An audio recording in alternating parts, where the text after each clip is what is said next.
Okay, good afternoon, everybody, and happy Friday indeed. I have a few things for you at the top, and sorry for the delay. One of the things we just apologize for this delay, even on the 2 minutes, but let me go ahead here. As you'll just be seeing now, the Secretary Kerry just made an announcement about our new special representatives for Afghanistan and Pakistan. So you'll all be getting this. It has just been released moments ago, but in it, the Secretary says that. Send out the email? While we're sitting here? Where we again, don't have access to email? The Secretary has just released a statement about the announcement. I'll read it. I will read you the key points here so that we can make the announcement. Can you go to my office and actually type it into my computer so that it No, can man, I use can't. get out? Let me go ahead and read the content here, and then let me continue on. Okay. So, in the statement, Secretary Kerry says that this morning he called the leaders of Afghanistan and Pakistan to tell them that Ambassador James F. Dobbins has agreed to serve as the next special representative for Afghanistan and Pakistan. He has a deep and long understanding of the region, deep and long-standing relationships in the region, and the Secretary is very grateful that he's agreed to take on this position. Just to remind people that Ambassador Dobbins was our first diplomatic envoy to Afghanistan after the fall of the Taliban. He represented the U.S. at the Bonn Conference that established the new Afghan government, and he reopened the U.S. Embassy in Kabul in 2001, raising the flag over our embassy. And before he was director of the RAND International Security and Defense Policy, where he currently works, he was a career Foreign Service officer who led the department and U.S. government efforts to establish greater peace and stability and security in places like Bosnia, Kosovo, and Haiti. Among his many assignments, he served as Assistant Secretary for European Affairs, as well as Special Assistant to the President and Special Advisor to the President and Secretary of State on the Balkans, and as Ambassador to the European Community.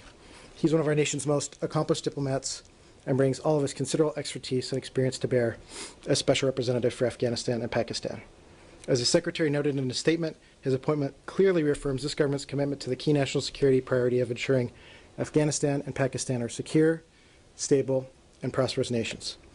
And so again, as I mentioned earlier, Secretary Kerry called the Afghan and Pakistani leadership this morning to inform them of his selection of Ambassador James Dobbins as the new Special Representative. Leadership means we call the heads of state of those countries or his counterparts at those countries? He called President Karzai, President Zardari, and General Kayani this morning.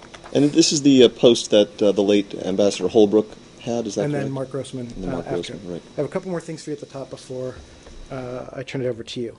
We have our final day of the Free the Press campaign. For the past 2 weeks, we've been highlighting a journalist at the top of every briefing. So today's Free the Press campaign comes from Sudan, where Ahmad Al-Noor, one of Sudan's most prominent journalists and editor of the Al-Sahafa newspaper, was dismissed from his position by security forces.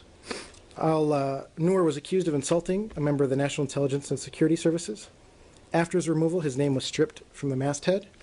This case demonstrates the targeted intimidation and repression newspapers and journalists face in Sudan. The government has launched a campaign of censorship and reprisal against newspapers. Security services target newspapers and often ban distribution of entire editions to inflict financial losses as punishment for critical coverage. The deliberate constriction of the space for free political expression in Sudan does not serve the government's interest, nor those of the Sudanese people. We call on the government of Sudan to release all journalists in prison for criticisms of the government and to implement reforms that widen the space for freedom of expression, as well as protect the universal their human rights. And finally, just to give you a readout of President Kerry's call with the Iraqi Foreign Minister, Secretary Kerry's call with Iraqi Foreign Minister Zabari. Sorry, it's been a busy day today. This morning, Secretary Kerry called Iraqi Foreign Minister Zabari to welcome his return to the Council of Ministers this week. The Secretary also welcomed the recent discussions between Baghdad and Erbil and the commitment to follow through on important matters critical to Iraqi stability. The Secretary and Foreign Minister also discussed the current situation in Iraq and the need for all parties to refrain from violence and address legitimate grievances peacefully in a manner consistent with the Iraqi Constitution. The Secretary expressed our concerns over the situation, including in the disputed boundary areas, where all security movements must be coordinated to avoid misunderstandings. The Secretary reaffirmed the commitment of the United States under the Strategic Framework Agreement to help all sides work towards sustainable compromises that will be essential to long-term stability. And finally, the Secretary looks forward to seeing the Foreign Minister in person in Washington under the auspices of the Joint Coordinating Committee established by the Strategic Framework Agreement. So, having said that, I turn it over to all of you. I have two kind of logistical things. One Yep. has to do with this announcement. When did the Secretary make these phone calls? This morning. yet? Like 8 a.m., 9 a.m.? The reason I'm asking is Yep. that they were done this morning. It is now 1:20 or later than that in the afternoon. I understand it if your goal in putting things out like this while we're all sitting here and unable to write about it might be to have fewer people at the briefing so that you'll get less questions and be That's not at all the goal. be In fact- harassed. in fact, well Matt- then can I just make a plea Yep. that if you're gonna do a big announcement like this or Yep. an announcement like this that involves a statement coming out, that you do it before the briefing, because Yep. otherwise, you know. Matt, our goal here had been to release a statement and be able to describe it in more detail. Okay, for you but here I at the mean, if the podium. calls were made this morning, presumably before the Foreign Affairs Day commemorations, I mean, the statement could have come out, you know, at 10 o'clock, and it would have made it, anyway. Matt, that's anyway, just I'm not sure This if is a it- situation of convenience. Anyway, Okay. secondly, if it is true, as Undersecretary Kennedy said, that the State Department, that he has ordered an adjustment in the temperature in this building as a way to save money and energy, why is it still so damn cold in this room? Matt, I don't know that. It feels hot up here sometimes. So, but I have no information for you on the temperature in this room. Samir, go ahead. Do you know when Minister Zibari is coming to Washington? I don't have an exact date on that. Again, as I said, it's under the auspices of the Strategic Framework Agreement. You know, we have a number of implementing committees, and we have regular interaction at the ministerial level and below through the Strategic Framework Agreement. So when we're closer to an announcement, we'll let you know and see if we can get you that. A couple of small things Yep. about the announcement about Ambassador Dobbins. Just Yep. to be clear, the title is, he is the President's Special Representative for Afghanistan and Pakistan, or is it a different title now? The title I have is the Special Representative for Afghanistan and Pakistan. And that does not require Senate confirmation, correct? This is not a Senate confirmation Okay, position. and do you know when he confirmable will position. start? I don't have a date on his starting, but of course we're always trying to work through these as quickly as possible to get people on the job. And then just a couple of sort of cleanup things from yesterday. Yep. You suggested during the briefing yesterday, or you said that you believed that the Secretary was going to call the Chinese leadership to raise the case of Chen Guangcheng's nephew, Chen Ke-guai. Chen Ke-guai. Thank you again. Did he make such a call? And if so, to whom and when? And what did he say? The Secretary did reach out to his counterpart, Foreign Minister Wang, yesterday. He was unable to reach him, and the Secretary will follow up. So he has placed a call and has not yet been able to connect with the Foreign Minister, who we understand is on travel. Do you know if he attempted to reach him after you announced from the podium that he was going to call? No, we discussed in the morning that he was going to make the call during the No. day. Right, I know. But was it? Did he try to do it after you had said that he was going to? Matt, I don't know exactly Just curious what if you hour think that the Chinese foreign minister might have been ducking the phone call because he knew that he was going to get yelled at about this. I don't know at what time the Operations Center was putting forward the call, but the Secretary did reach out to the Chinese and will follow up. Isn't it odd that he's not able to reach the Chinese foreign minister? I mean, again, sometimes it's time differences or travel, but sometimes it takes us a little while to connect with the foreign leader or foreign minister in this case. Ambassador Dobbins. Go ahead, Ambassador Dobbins. Go ahead. So, in the phone call with General Kayani and President Zardari, was this only this information was passed, or other issues were discussed as well? I believe these were shorter phone calls to inform them of the decision about the appointment, and so these were fairly brief phone And calls. Does the new envoy plan to travel to the region anytime soon? Well, first we've got to get him in the building and have his first day and start his work, but I do anticipate he'll travel out to the region fairly quickly after getting here into the building, which is standard. Okay? Go ahead. Saeed? Yep. Will the State Department coordinate the distribution of weapons that the United States might be given to the Syrian opposition? What was the first part? The first part, will the State Department be involved in the distribution and the allocation of weapons that the United States is likely to give to the Syrian rebels?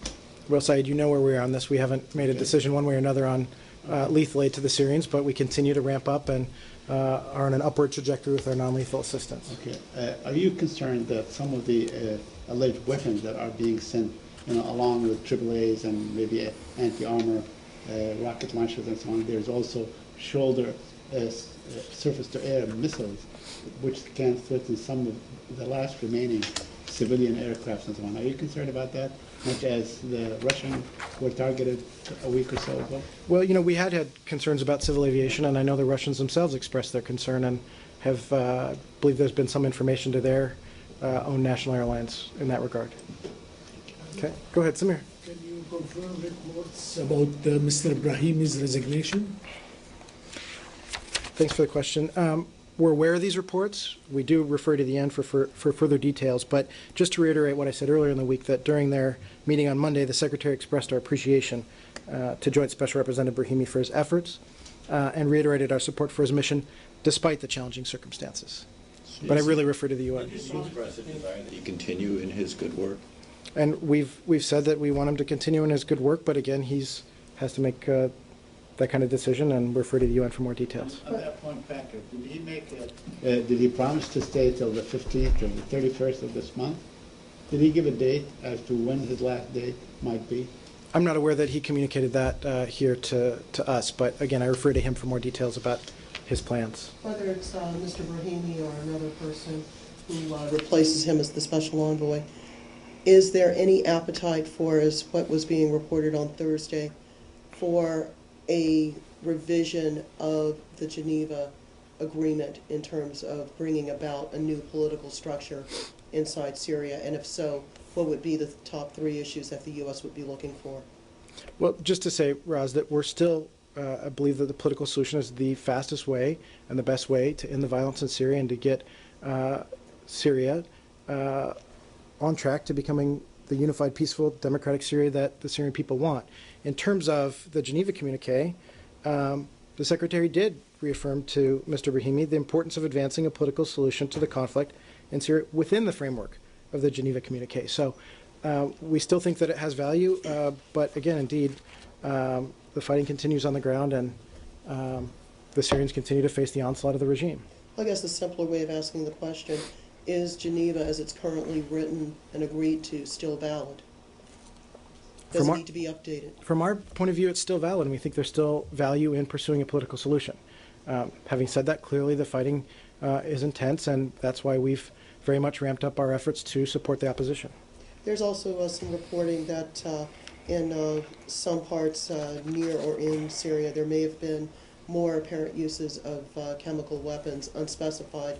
Have you seen these reports, and what does this building and other parts of the administration think about the likelihood that there may have been more than one instance of chemical weapons being used against civilians? I mean, we've seen the reports, and our position is the same, that we need to investigate any and all uses of chemical weapons. We talked a little bit about yesterday that there's a UN investigation ongoing. Information is being shared by capitals, and we're continuing to look at all the information available and be in touch with people on the ground, be in touch with various countries and contacts as well. Is there any progress being made in terms of helping the UN inspectors actually get inside country to try to verify these reports or debunk them, as the case may be? I'd really have to refer to the UN in terms of any update on communication they've had with the regime about moving the team in from their forward deployment site, but we continue to urge that they be let in, and if the Syrians have nothing to hide, they should let the team in. Did you ever get an answer to whether there were members of other agencies in Mr. Selstrom's visit to state yesterday? There were other agencies, I know at a minimum at least, including DOD. In terms of whether he had meetings elsewhere in town, I'd have to refer to the UN. I'm not sure if he went to other buildings, but we did have some interagency colleagues here within the building. Thank you. Nicola, go ahead. Yeah, still on Syria, do you have information about this American journalist who has been missing in Syria for 6 months? His family has just said in Boston that he's held by Syrian intelligence. Right. Thanks for the question, Nicola. We are aware of reports of James Foley's disappearance in Syria. We're concerned about his safety and well-being, but unfortunately because of the privacy concerns, I can't say more about the case at this time, but we are aware of the reports, and we are concerned about his well-being. Hold on. Can I ask you, because of the Privacy Act, this guy's missing in Syria. Yep. You have nobody in Syria. Yep. Look, how exactly do you expect him to sign the Privacy Act with? This isn't about, Matt, I know that you love to talk about the Privacy Act. No, I don't love to talk about it. I wish I never had to talk about it. I know you do. But this is ridiculous. Look, there are a number of exceptions under it and various Has his provisions. family been approached to sign a Privacy Act waiver on, a PAW on his behalf? Again, we're in touch with the family, but because of Privacy Act restrictions, So I in other can't words, say more. they have been, and they haven't signed one.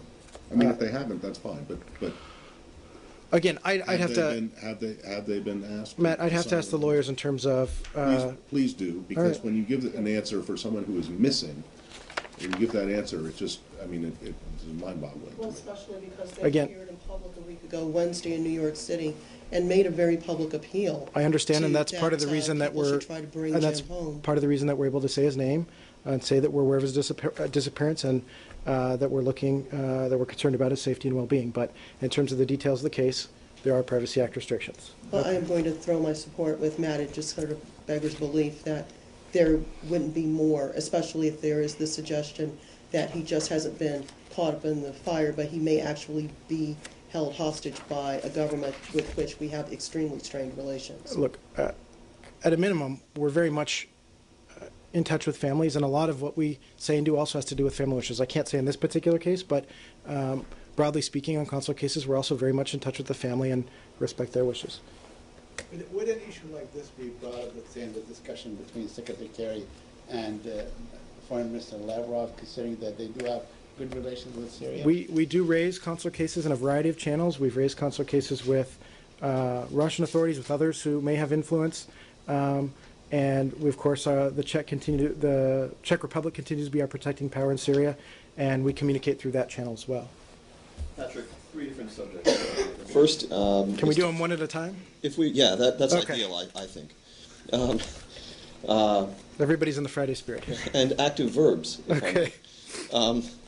The first is to follow up on the exchanges you had in this room yesterday regarding the human trafficking case in Virginia. At that time, you had pledged to look into the role played by DS and/or the Office of Foreign Missions. I wonder if you have any update.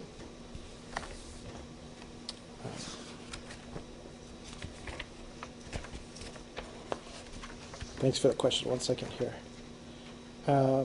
So again, in terms of diplomatic security involvement, other than to say that our diplomatic security agents were involved in the law enforcement operation, there's no more information that I can share at this time. Another question that you pledged to... Yeah. Another question that you pledged to look into yesterday with regard to this subject is whether a foreign diplomat has to assert his or her diplomatic immunity in this kind of case, or whether it is simply a blanket that is known to exist. Yep, and that was a question Arshad asked, and I'm following up with the lawyers to get you the very precise language on that. Still on this subject, Yep. have the Saudis been in touch with USG on this issue in any respect? I'm not aware that they've been in touch with this building, but I can check into that. Lastly, are there, to your knowledge, some categories of crimes that can be committed in this country by foreign diplomats for which the diplomatic immunity would not ever apply, like murder and working backwards from that, say? I'm not sure on that hypothetical, but let me reiterate what I said yesterday, that under the Vienna Convention on Diplomatic Relations, diplomats are under a duty to respect the laws and regulations of the receiving state. But again, as I touch base with the lawyers again this afternoon, I'll follow up on that. And so the subject Saudis, as to your well. knowledge, have not waived diplomatic immunity in this case? Not that I'm aware of. Okay. Can you try to get an answer on that today? Yeah, I'd be happy to take it. Good, thank you. In your answer to James's first question, you said that beyond saying that diplomatic security was involved, Yep. you couldn't say any more. Well, the question was what the involvement was. Right. I'm saying You're that. saying that you can't say whether that involvement was that they went to this compound with the ICE or DHS people. Right. Beyond You saying. can't say whether there was a request from law enforcement about diplomatic immunity, about the possible application of diplomatic immunity in this case. Right. Again, diplomatic security agents were involved, What and does that mean, they were involved? it means that there were law enforcement activities happening, and our agents, ICE had the lead, but our agents were also involved in the What interagency does that mean? operation. Did they call them on the phone? Did Again- they go there? Do they go to this place? Again, this is a law enforcement activity. I refer to ICE. That's the lead on the investigation. I'm not asking about, I just want to know what State Department, what the involvement of the State Department employees were. Did they go to the site where to where ICE or whoever it was responded? You pledged Did to they look into just this and did they provide just some more information on it? did they That's just what I'm- speak with whoever it was on the phone? I did overnight, and one of the principal things that you all were interested in is in terms of the information sharing on the status of this diplomatic compound, to which I do not have an update. And other than to say that diplomatic security agents were involved in the law enforcement operation, I also don't have an update. I'm happy to continue to look as more information on this particular law enforcement activity become available, but at this time, this is all the But information that I have. said that you did. So in other words, you got an update there was no update.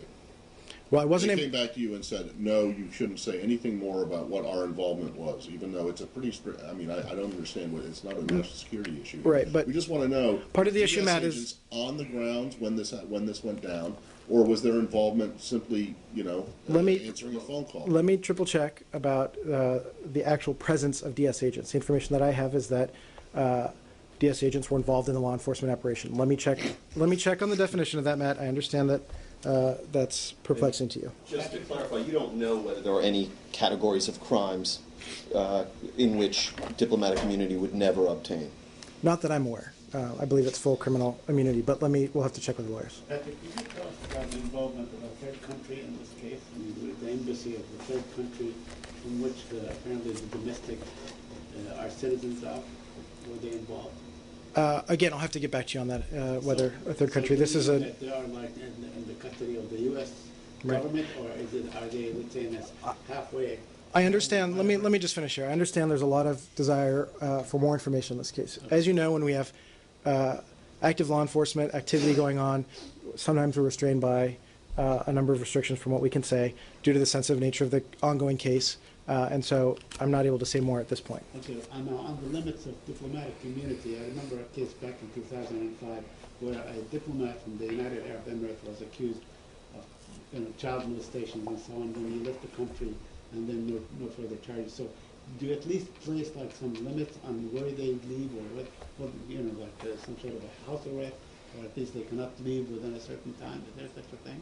Okay, I see we've got a lot of interest in the issue of diplomatic immunity. Let me see if I can get one of our experts from the building to give some of you some more background information about exactly how this works.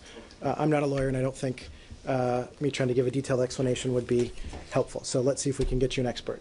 Mr. Rosen. Proceed to the other two subjects. Yep. Can you tell us what involvement, if any, state had in the revision of the customs rules that now face foreigners who arrive here with a student visa, changes obviously undertaken in the wake of the Boston bombings? I really refer to the Department of Homeland Security. That's their jurisdiction. I'm not aware that the State Department had any direct role. We adjudicate visas overseas, but in terms of how they're used when they arrive, that's 100% a Department of Homeland Security issue. And the next subject is Benghazi, and I want to pose a series of questions to you, both with apologies to my colleagues in advance for the length of time it may take, and also by letting you know in advance that I understand what a tough day this is for the larger diplomatic community, what with the ceremony that we had in the building earlier. Thank you for that, James. But nonetheless, you've had a lot to say on this subject in recent days, and I think much of it bears some follow-up. This has your news organization, so go ahead.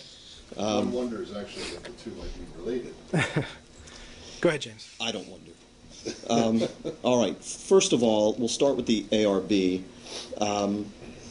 Why don't you just begin by telling us what your understanding is of the state of play regarding the ARB and the Office of the Inspector General? Okay, let me go ahead and answer that. And first of all, I want to say something at the top since you mentioned today, and just as you heard the Secretary say, today is a day that we mourn, but we commemorate and celebrate some of our fallen colleagues. So you know that this department is committed to not only, and the whole State Department family is committed to bringing those who perpetrated this attack to justice and to doing everything we need to do to keep our people safe. And so that's where our attention is, and we hope that Congress and the media too can keep the focus on that. On your specific question about the OIG, the State Department OIG is not investigating the Independent Benghazi Accountability Review Board. There was some misreporting on that yesterday. Nor was the OIG's review specifically spurred by the Benghazi ARB. Rather, the OIG is conducting a review of the ARB process itself, going back 2 decades, looking at how boards are convened, their standards, and how we're doing on implementing ARB recommendations. So to be clear, the independent ARB process that we followed on Benghazi is in fact a statutory process mandated by the Omnibus Diplomatic Security and Anti-Terrorism Act of 1986. The OIG is looking at the process as followed by the 18 ARBs convened since the statute was passed. And as part of this review, the OIG plans to look at the department's current progress in addressing the Benghazi recommendations. To remind you, both Secretary Clinton, former Secretary Clinton, and Secretary Kerry have testified about this on the Hill, about our implementation and how we've accepted all the recommendations and have either completed or actively implementing every single one of them. And I just want to add, and this is important, when the Benghazi ARB was convened, department employees were informed both in a department notice and a cable sent to all posts worldwide that directed them to give the ARB their full cooperation. And the convocation of the ARB is also announced to the public by Federal Register notice. So these notices have contact information for the board. And the final thing that I want to correct about misreporting yesterday, and it was Admiral Mullen from this very podium, from this briefing room last December, who said that the ARB interviewed more than 100 people, reviewed thousands of documents, and watched hours of video. It spoke with people who were on the scene in Benghazi that night, who were in Tripoli, who were in Washington. It talked to military and intelligence officials, including many State Department personnel, and to experts who do not work for the U.S. government. So he was clear that throughout the process, the ARB enjoyed superb cooperation from the Department of State and its interagency partners, and he said that here from this podium. Okay. Without necessarily agreeing to any of your premises, which is I know one of your favorite stock phrases, allow me to continue. Okay. You got to continue on that line without OIG? Yeah. Since you feel comfortable in telling us that this OIG review was not spurred by Benghazi, to use your word, Yep. I presume you will feel comfortable in telling us what did spur this investigation, to your knowledge. You know, I mean, we can't speak for the OIG in terms of how they do their processes. My understanding is that these reports are fairly routine. Last year alone, the OIG issued more than 100 reports. One more thing on investigation, James, while we're on it. You know, the use of the word investigation is very specific. When you say investigation, it means that the OIG is looking into the possibility of criminal activity. So this is not an investigation, but rather a simple review of the ARB process and our follow-through of the implementation of the Benghazi recommendations. This notice that this special review would be commencing was delivered to the Department of State on March 28, according to the Office of OIG, excuse me. Since March 28, you and other spokesmen for the administration have had numerous occasions to extol the work of the committee as comprehensive and so forth. Why at no time did anyone from the administration disclose the fact that the work of this ARB and others is under this kind of review? I mean, again, this is sort of a routine review of how department processes, well, and in this case, it's actually a congressionally mandated independent board. And so it's part of their routine review process. And so you never thought to disclose it? Again, the bottom line is that the OIG does hundreds of these reports, and we still think that the ARB process is credible, that it was comprehensive, but it's, you know, Congress's imperative and the OIG, if they want to look at how the board's operated and make a further review of it. I know, to bring another issue to light, there was at one point during the Keystone process, folks wanted an OIG review. OIG went in and reviewed and found that our processes had been quite good, so had been excellent indeed. So again, I'm not going to prejudge what they're going to review in terms of their reports that they do on a regular basis. But it's your understanding that the scope of this special review is to include all 18 ARBs, right. And therefore that the OIG will be contacting living survivors of every single one of those ARBs? I'm not sure that that's what they're looking at. I think they're looking at the ARB process as a whole, how they're conducted, how they're convened, and I'm not sure exactly who they'll talk to. They're the OIG. That's an independent You're aware body. that they have, in fact, already begun interviewing ARB or people who were covered by the Benghazi ARB, if you will. You understand that they've already begun that interviewing process related to the Benghazi ARB, which you maintain didn't spur this. James, I'm actually not aware of who they're interviewing because that's their prerogative, but the bottom line is that the ARB process has been around. It was a congressionally mandated process that goes back to 1986. We've had a number of them. I'm not sure whether it was interest on the Hill to have a look at how ARBs have worked, whether it was interest among the OIG themselves. They can clarify how they decided to go about this process, but Sometimes the Hill asks for reviews. Sometimes the OIG is looking at department processes or other activities inside of this building. So I really can't speculate on how it started. Okay, but, so it's to, a rather unremarkable bit of business in your view. Well, I gather that. let me from be your clear remarks. that the report that your news organization made that this was some sort of investigation was misleading, and so we're clarifying this is about all ARB processes. And I think now that there's been a lot of public attention on ARBs, certainly there was public attention back during the horrific attacks back in 1998 when there was another major ARB. People are looking publicly at what it was, and we have talked about how we think it's a credible, independent process, and we've spoken at length about that. So if the OIG is going to look at how the process has worked going back to 1986, that's something that's certainly within their prerogative to do. In your remarks this week, and again just now in our exchanges, you have referred to the Benghazi ARB as credible and comprehensive. And we still believe that. How can a report like that or an investigation like that be considered credible and comprehensive when two of the individuals who were not interviewed for it included Secretary of State Clinton herself and, according to our information, at least one of the 7 individuals who made up CIA's global response team that was on the ground in Benghazi during the attacks? You've got one person on the ground and you've got the top person in the State Department who weren't interviewed by this panel. How then can that be credible and comprehensive? They interviewed over 100 people, including people who are on the ground. I'm asking about the people they didn't interview. Again, I can't speak for who they did and didn't interview, Well, but then we you have. can't call it comprehensive. Look, we have some of our most respected senior former officials here in Washington: Tom Pickering, Admiral Mullen. These are people with people have an enormous Why amount of was respect Secretary for. Clinton not interviewed? I don't know why Secretary Clinton was not interviewed. That I'd have to refer you to the folks on the ARB. But the bottom line is, Don't you? You're telling me it's a comprehensive report, and yet you can't explain the omission of 2 key witnesses: the Secretary of State and one of the 7 CIA global response people on the ground in Benghazi. Does that sound comprehensive to you? look, we believe this was a comprehensive report, and we believe it looked at it in great detail, and we stand by our claim that this is a comprehensive, credible Moving report. on. Okay. Yeah. Can I start on this? Yep. I don't understand how you can call it comprehensive and credible when it doesn't, when its conclusions don't agree with the conclusions that some congressional Republicans have come to. Well, let me say one more thing about That's this, Matt. That's the bottom line in this line of Let questioning, me- I think. but But let- let me, hold on. If James is correct that one of the 7 people on the ground weren't interviewed, were the other 6? Do you even know? Did the State Department have anything to do with the workings of the ARB, which is supposed to be independent? We did not. They were Okay. independent, and they chose So- who to interview. Okay, so this is not a State Department fault. You don't tell the ARB who to interview or who not to interview. We do not. Okay, as it relates. And to clarify, the only thing we do is to make it publicly, we publicly announce it and convene it, and then let people know how to get in touch with it. As it relates to the OIG, And we ask people to cooperate with them.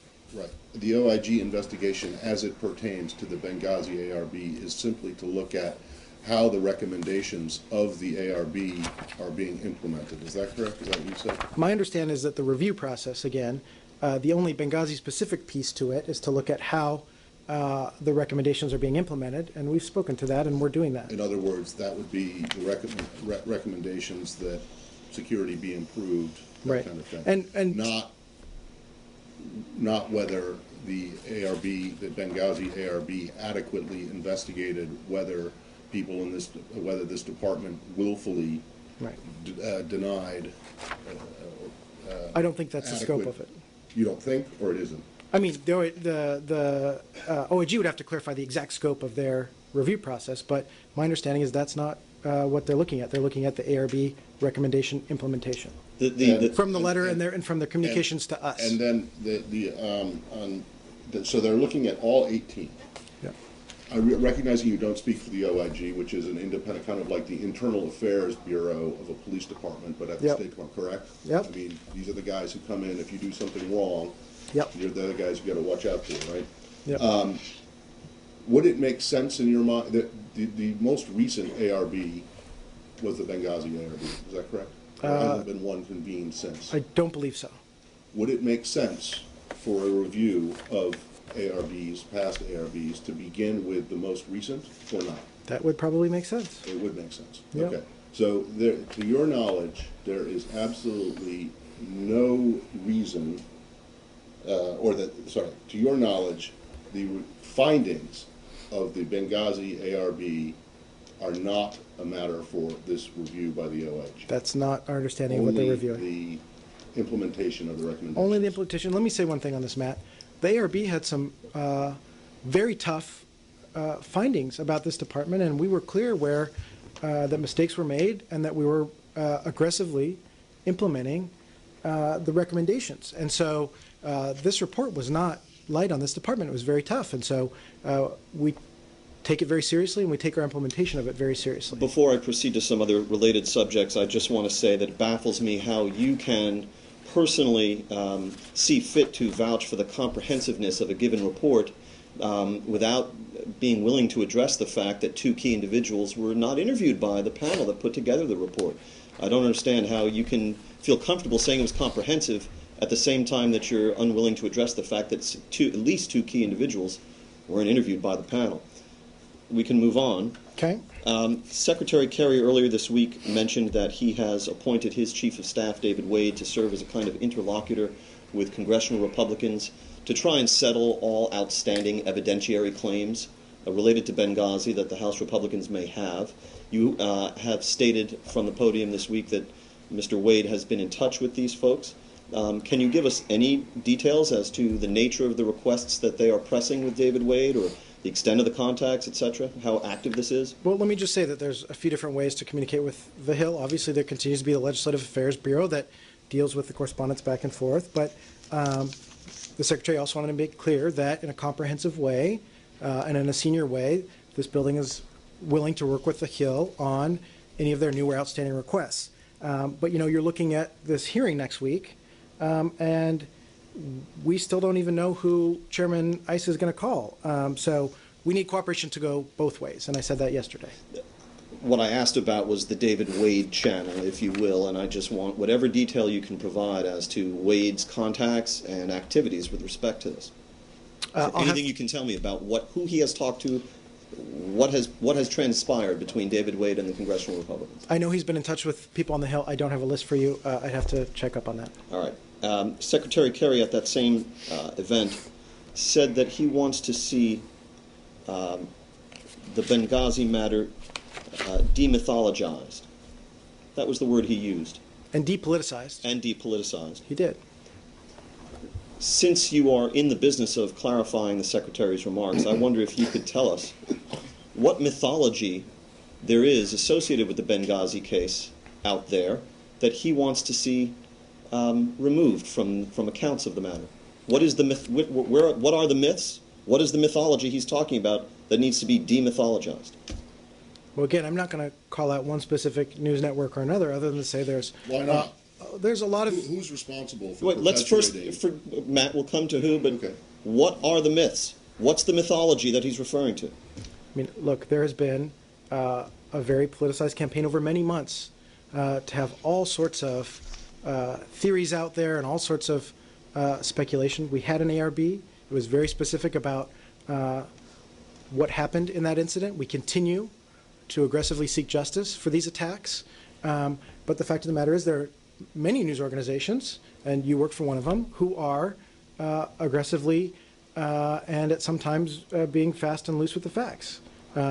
So, you know, I want you to tell me how. I just want you to tell me what the mythology is. Let me give one example. Yesterday, you all made this sort of big announcement that that there's an investigation going on. That has a I very hadn't specific reported meaning. that when the Secretary made this comment about mythology. So please tell me what he was referring to when he spoke about mythology. My ARB reporting hadn't happened yet. Okay. So Well, what did he mean by mythology? that's Tell only me one what the myths example are. of what's gone over many months. Having said that, let's get back to.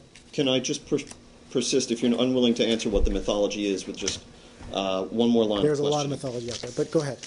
But you're not willing to tell me what it is. I gave you one example of a specific example from this That week. example didn't exist when the Secretary spoke, and I'm asking about his remarks.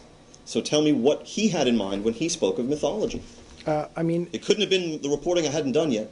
I'll give you one example. There continues to be a whole line of reporting about military assets being available for this. I refer you to DOD. I can't speak to that from this podium, but they've been very clear about that at the highest levels in terms of the role or the potential role of the military during the attack. So that's just one example. Again, I can't get into a point by point, but that's one that continues to persist, and the Department of Defense has clarified and been very clear about. Last subject on this, and I appreciate my colleagues' indulgence.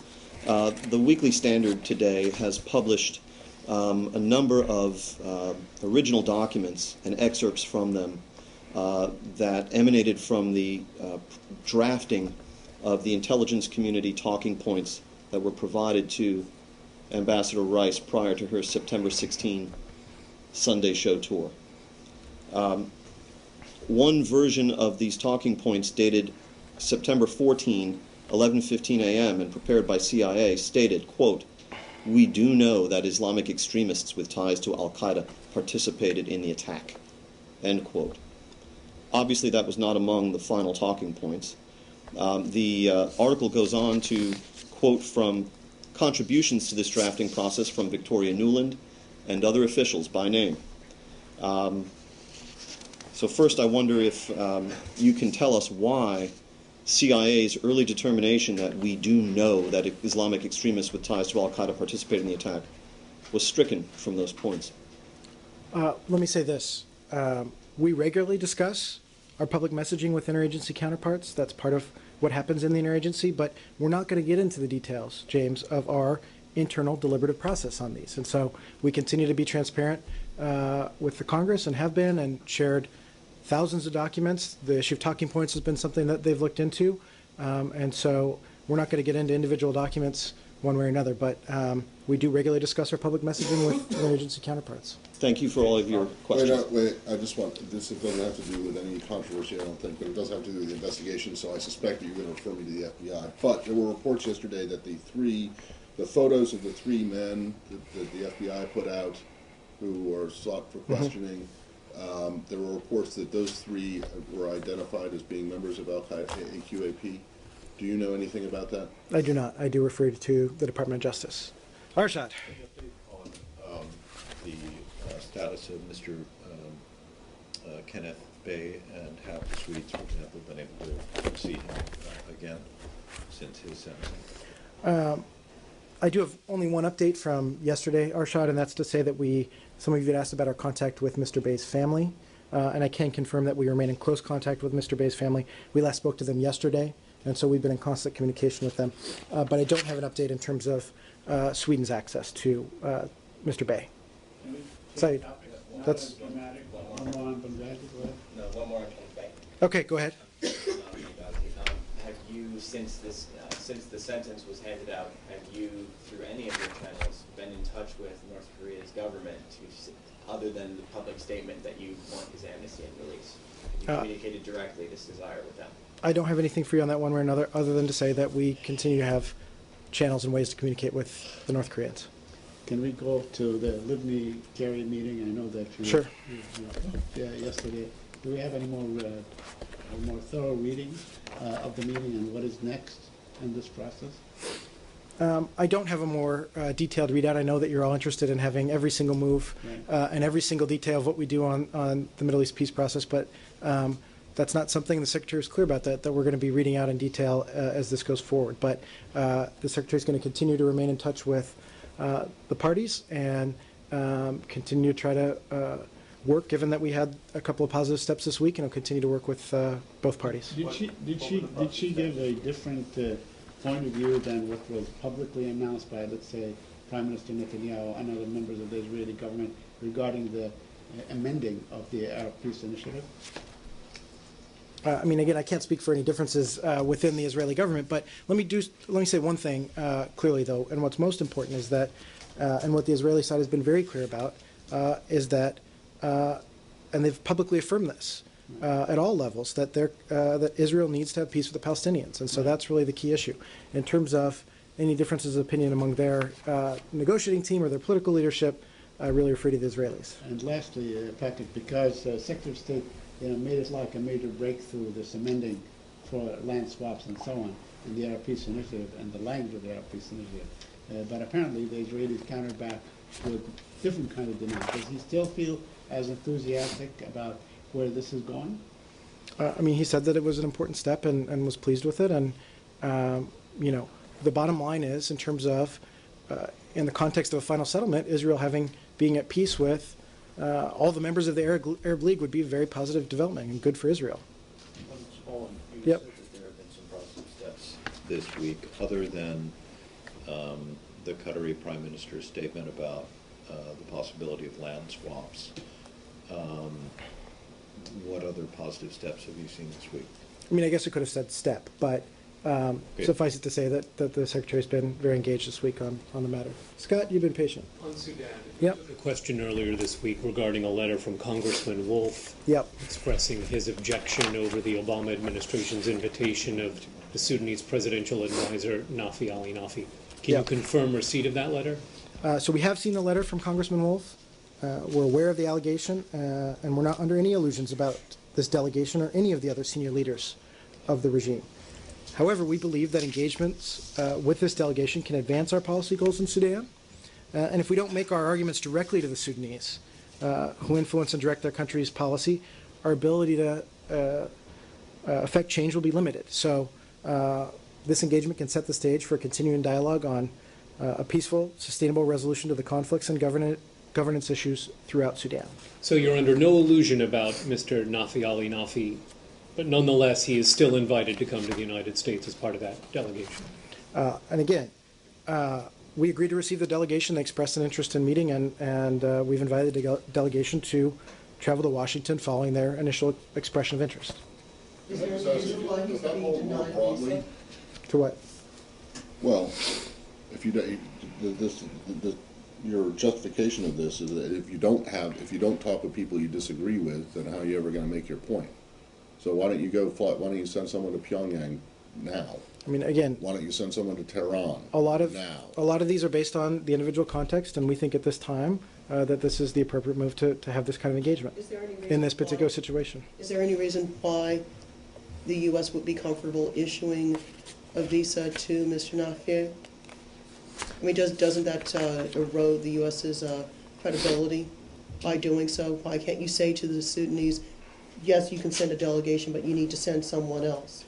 We adjudicate visas based on applicable visa law. I don't have any information on this specific case or specific allegations, but we certainly adjudicate all the visas based on the law. Certainly human rights groups that advocate for better conditions in Sudan and along the border with South Sudan are quite dismayed that the U.S. may, in essence, remove all of its pressure on the Bashir government by allowing Mr. Nafi to come in. We're under no illusions about a specific individual or the leadership of the regime as a whole, but we are going to pursue this engagement. If he were to be allowed to come in, would there be restrictions on where he could travel while he's here in the United States? That's sort of a hypothetical. And we're not there yet. But there's a long history of other officials being allowed to come to the U.S., at least to a port of entry for very specific reasons and having their travel circumscribed. The late Gaddafi, Ahmadinejad. There are a lot of different circumstances in terms of visa restrictions. Some of them are for the UN. Some of them are in specific cases based on reciprocity and other issues. But I don't have anything for you on this specific case. I picked up on that with Okay. three things, I think, on Cuba. One Okay. directly relates to travel Yep. restrictions, and that is, have you gotten this letter from three members of Congress, Representative Ross Layton, Representative Sires, and Representative Diaz-Balart about Ms. Castro's visa? I'll have to check on that, Matt. I wasn't Okay, aware of that well, this morning. Regardless of what, the letter is sent to Secretary Kerry. It was just sent, I think, this morning, so I'm not surprised you don't have it, but perhaps you were able to answer some of the questions that they have. I'll do my best. One is these are questions that they ask. Why is the State Department ignoring current U.S. law by continuing to provide visas to Cuban Communist Party operatives such as Mariela Castro? I do have a little bit of information about this, and again, what I said about adjudicating visas based on U.S. laws is something that we absolutely do. While we can't discuss the individual specific details of individual cases, under Presidential Proclamation 5377 and other applicable requirements, Those are all duly considered and strictly followed in adjudicating visa applications submitted by Cuban nationals. Each visa request is reviewed on a case-by-case basis, including with our agency partners, and there's no blanket ban on issuing visas to Cuban government officials. Okay. Number two, given the fact that the United States must approve any travel outside 25-mile radius New York for Cuban operatives, and I understand she was given a visa to go to New York to attend some kind of UN meeting, why did Mariela Castro get permission to go outside that 25-mile radius and attend this conference in Philadelphia? Again, I can't speak about specific cases. You're right, Matt, that for certain countries at the UN, there are specific restrictions about officials who have come from that country who are going just for UN business in terms of traveling outside that radius, but those can be reviewed on a case-by-case basis. So if the, and again, not specifically about this case, which you say you can't talk about specifically, but if permission was granted, it would to go outside that radius, it would have been because there was some kind of compelling reason for that person to do so. Is that correct? Again, they have to be considered on a case-by-case basis. All right. And then the last one is, it's a question about reciprocity and whether U.S. diplomats in Cuba are given, are freed, or the restrictions on their travel have been either removed or eased in any way. I'm not aware that they've been eased. There certainly are restrictions on our people, and at times, from time to time in the past, we've had frustrations or problems with traveling, even sometimes for routine consular matters. But I'd have to check in terms of the very all right, but you recent don't know past. of any specific reciprocity for in exchange for the Mariela Castro? Not in this specific case, but reciprocity is something that is one of our principal concerns and something that does govern how we look at this. And when you do answer, when you do get this letter, when the Secretary does get this letter, and presumably there will be a response, do you know if the Department is able to say more to members of Congress than you are allowed to say from the podium? I think there are some waivers to visa confidentiality for members of Congress, and I think that they'll be able to answer in more detail in terms of how this specific presidential, again, let me read it to you again. It's yeah, no, they cited okay. 5377, Section 1. So I imagine All in the letter we'll be able to get in more detail. And then, unrelated, but also Cuba, are you aware of the decision this morning by a district judge in Florida to allow Rene Gonzalez, one of the Cuban Five, to remain in Cuba, to finish out, well, just to remain in Cuba, or even while he's on probation, in exchange for renouncing his U.S. citizenship? Thanks, Matt. We have just learned of the judge's decision, and we're studying it to understand the consequences. And I don't have any further information, so I have to refer to justice since this just happened. All right. Well, can I ask you to take the question about whether, I mean, our story at least says the Justice Department initially opposed the request to serve probation in Cuba, but dropped its opposition when Gonzalez offered to renounce his U.S. citizenship. My question that I would ask you to take is whether the State Department had any input into Justice's dropping of its opposition. So, I'd be happy to look into it. thanks. All right. I've got one more. All right, Nicola. Can we go back to the Palestinians? Yep. Are you in contact with the internet company Google, which has decided to recognize the Palestinian state status in putting the word Palestine instead of Palestinian territories in its on its homepage? Yep. We have heard of this. We've seen it, but we don't have a position on it one way or another. It's a private company. So you're not worried that this is going to open the floodgates? I mean, one of the reasons that Google said they were doing this is because of the move at the UN. Is this a kind of dismaying thing? I hadn't or do you seen. think that the Palestinians should be allowed to call their enclave whatever they want to? I hadn't seen anything out of Google about their reasoning. And then I just need to go back. Just following on this, do you urge all private companies that do business in that region to refrain from any provocative acts? Well, we encourage both sides to refrain from provocative acts. Does that go for private entities that do business in that area? I mean, I think this is dragging us down a whole set of hypotheticals. But Matt, go ahead. I'm sorry to do this. I just have to go back to Benghazi, but it's not controversial. Okay. One thing, and that is just, if the lawyer who yesterday you said was lying on television when she claimed that she was being blocked from getting security clearance, but who is now, yesterday at least, gotten in touch with you, do you know if she has gotten that clearance? We've received the request for clearance, and it's being processed in the standard way. Do you have any idea how long generally that kind of thing takes? I don't. It depends on the individual circumstance in terms of prior clearances and their number of factors. And who does that? Is that something that this building does, or something the FBI does? Who's in charge of that? I believe it's diplomatic security, but I'd have to check on that. In this case, the individual making the application for the security clearance is a former chief counsel to the Senate Intelligence Committee. How should that fact be treated in regard to consideration of the individual's application? I mean, again, I can't speak to individual cases one way or another. There are very strict Privacy Act restrictions regarding individuals, but to say broadly that the security clearance process does look at previous clearances, and that is one factor. And is this the only individual, to your knowledge, who has applied, or has at least one other attorney applied? I believe she and her spouse have both applied. And he too is an attorney? And he too is an attorney. I actually don't have it here. It's Ms. Tonsing and Mr. DeGeneva. Mr. DeGeneva.